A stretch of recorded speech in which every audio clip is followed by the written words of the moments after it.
In this session, we will study the basics of SQL. SQL, which stands for Structured Query Language.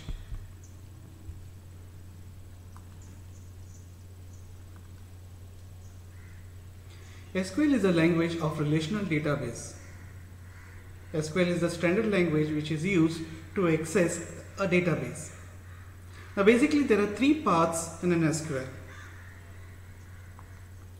First, it is the data definition language, which includes statements that will help you to define the database and its objects. Examples of data definition language are tables, views, triggers, stored procedures. We will see all this in details as we go ahead with the structured query language. The second part is the data manipulation language, which contains statements which will allow you to update and query a database. And the third part is the data control language, which will allow you to grant permissions to a user to access specific data in a database, like granting privileges and revoking the privileges.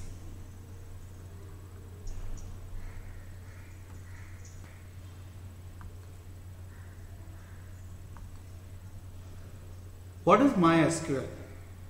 MySQL. I've already explained what does SQL mean and what is the full form of SQL and what is Y. My is the daughter's name of MySQL co-founder Monty Widenius. The name of MySQL is the combination of My and SQL, which comes to MySQL. Next, we look at phpMyAdmin. So phpMyAdmin is a free software tool which is written in PHP with an intention to handle the administration of MySQL over the web. phpMyAdmin supports a wide range of operations on MySQL and Maria database. Frequently used operations like managing a database, tables, columns, relations, indexes, users, permission, etc. can be performed via the user interface, while you still have the ability to directly execute any SQL statement.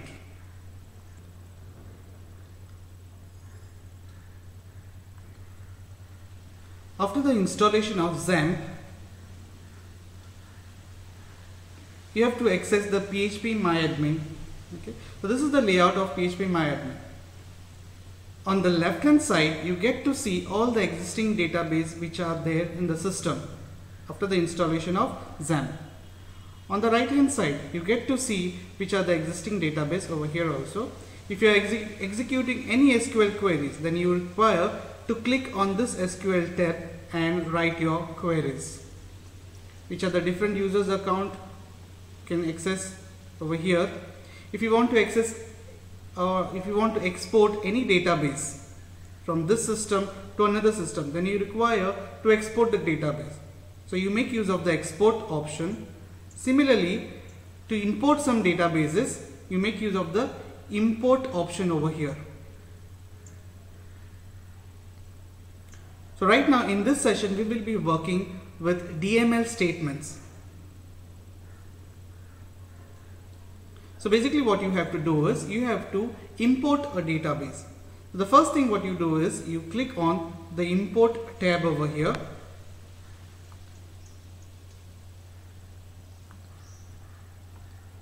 So once done, it will give you some options over here. File to import.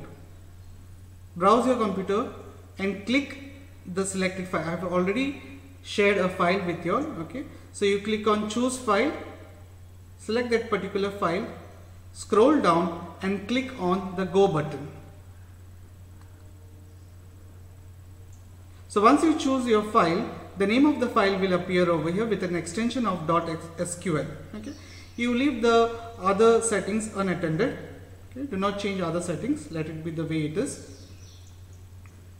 And then you scroll down and then click on the go button.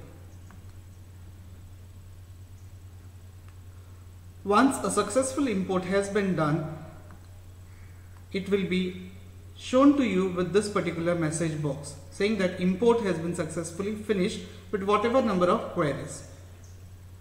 We have imported a database and the name of the database will be appearing on the left hand side of your screen. The database that we have imported is Classic Models. What is the structure of this Classic Models? This is the structure of Classic Models database.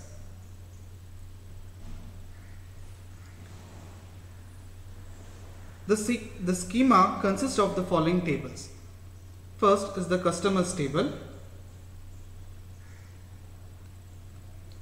The customers table stores customers data like customers name, customer number, customer last name, customer first name, phone number, address, city, state, postal code, country, sales representative employee number and credit limit information. The table products consists information of, or it basically maintains a list of scale model cars. Product line stores a list of product line categories. The orders table, it stores sales orders placed by the customers. Order details table stores sales order line items for each sale order. The payments table, it stores payments made by customers based on their accounts. Employees table, it stores all employee information as well as the organization structure such as who reports to whom. You can see there's one attribute called as reports to. So it maintains information about which employee reports to which other employee. And finally we have the offices relation which stores sales office data.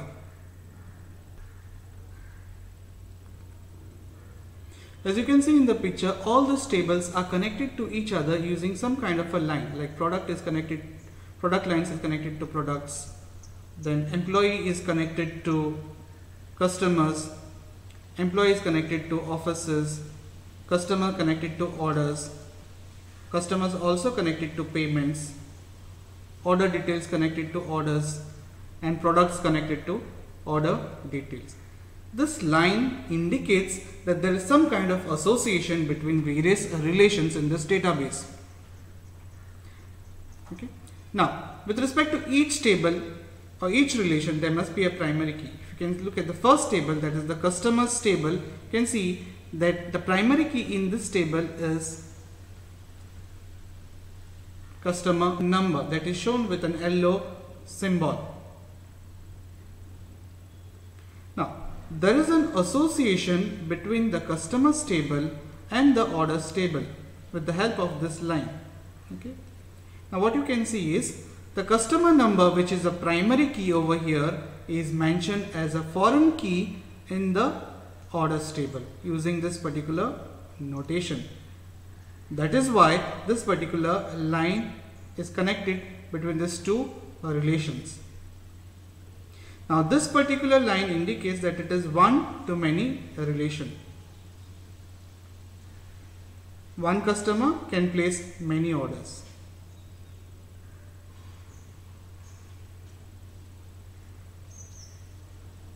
Same way with respect to other tables also, we will have a look at this particular example, customers and payments.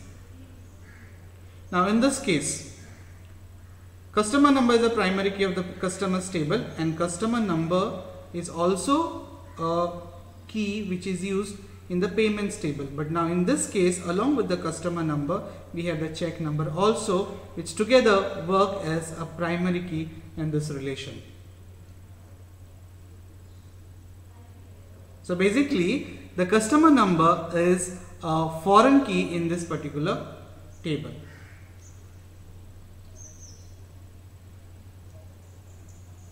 We look at some other tables.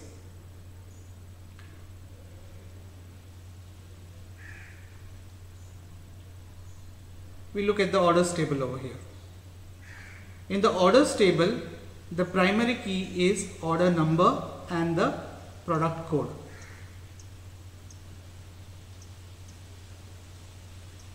Whereas the order number is a primary key in this particular table and it is a foreign key in this particular table.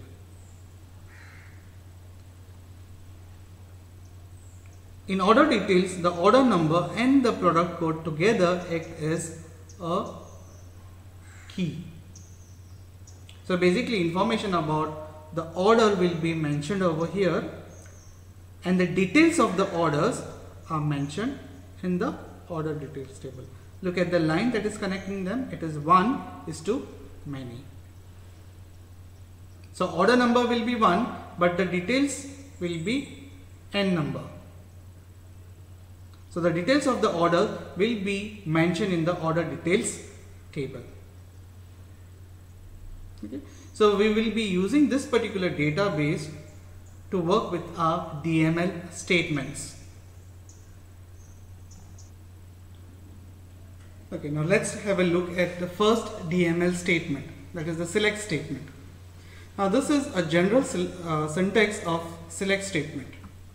So line number 1 to line number 11, there are various different types of clauses which you can use. So basically, since we are working with the select statement,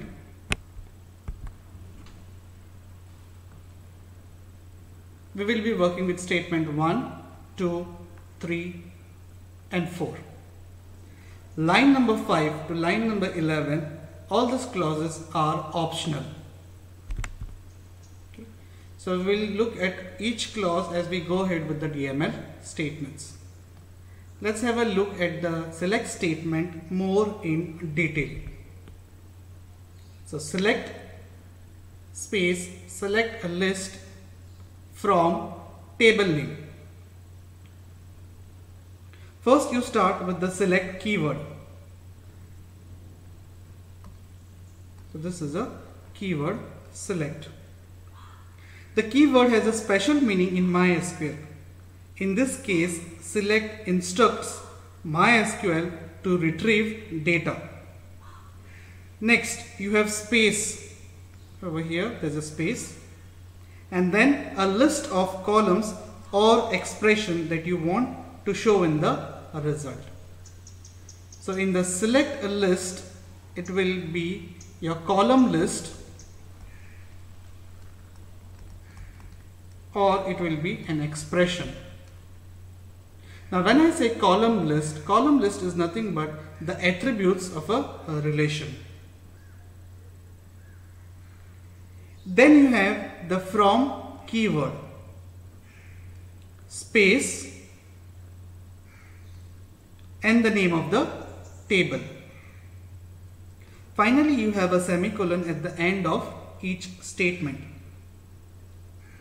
The semicolon is the statement delimiter. It specifies the end of a statement. If you have two or more statements, you use the semicolon to separate them so that MySQL will execute each statement individually.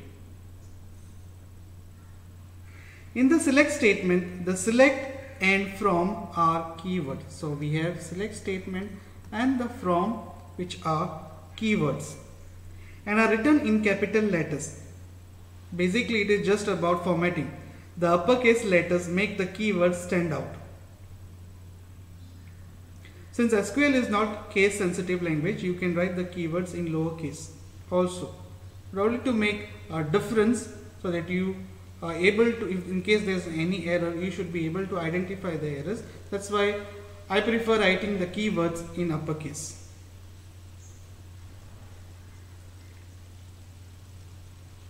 It is also important to note that the from keyword is on a new line.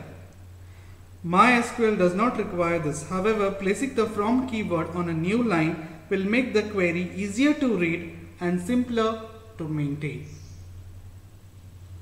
So basically, when you work with a select statement, the style of writing is the keyword space, your column list or some expressions, When you move on to a new line, use the next keyword from and then the table name. So basically you are picking up some attributes along with the filled values from a table. Now how this particular statement executes? Select column list from a table.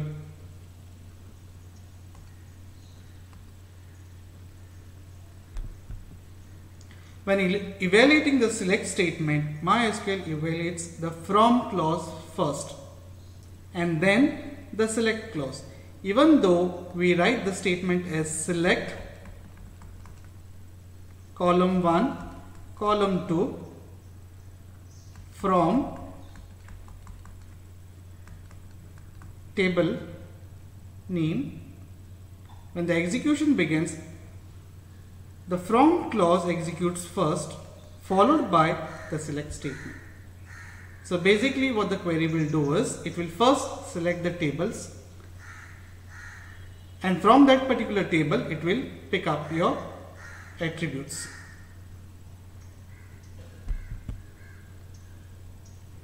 Now from the sample database, that is classic model database, I will be making use of the employees relation first. Okay. Now in this employees relation, we have this attributes: employee number, last name, first name, extension, email of the employee, office code, reports to, and the job title. Now let's say I want some information from this particular table. I just want to display the last name of all the employees. From this entire table, I just want to pick up one particular column, that is the last name. So my query would be select space last name from the employees relation. The output of the query is shown here. So it will pick up only that particular attribute, that is the last name, and shows all the filled values of this particular attribute. I have just given a snapshot over here. A few filled values are shown over here. Next, instead of using one attribute, I will specify more than one attribute. So in the previous query, I was picking up only one attribute. Now in this particular query, I am picking up more than one attribute. So now I am displaying the last name, the first name, and the job title of all the employees. So the output of this query would be something like this.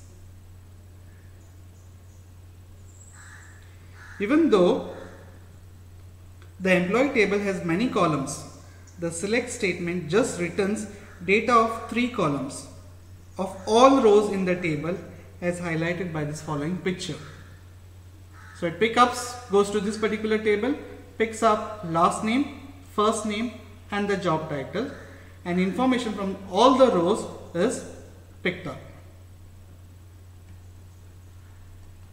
So the output would look something like this.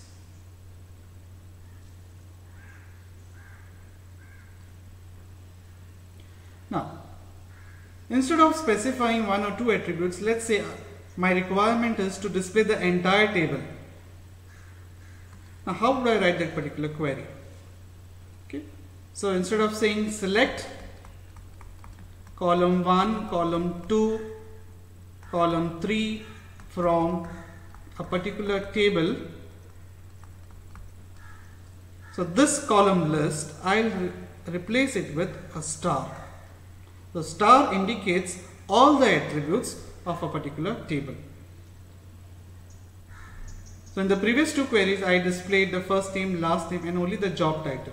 Now I want the entire table to be displayed with all the attributes and all the rows. So now what I am doing in this particular query is I am using the asterisk over here, which will give me this particular output. That is all the rows and all the attributes in the relation.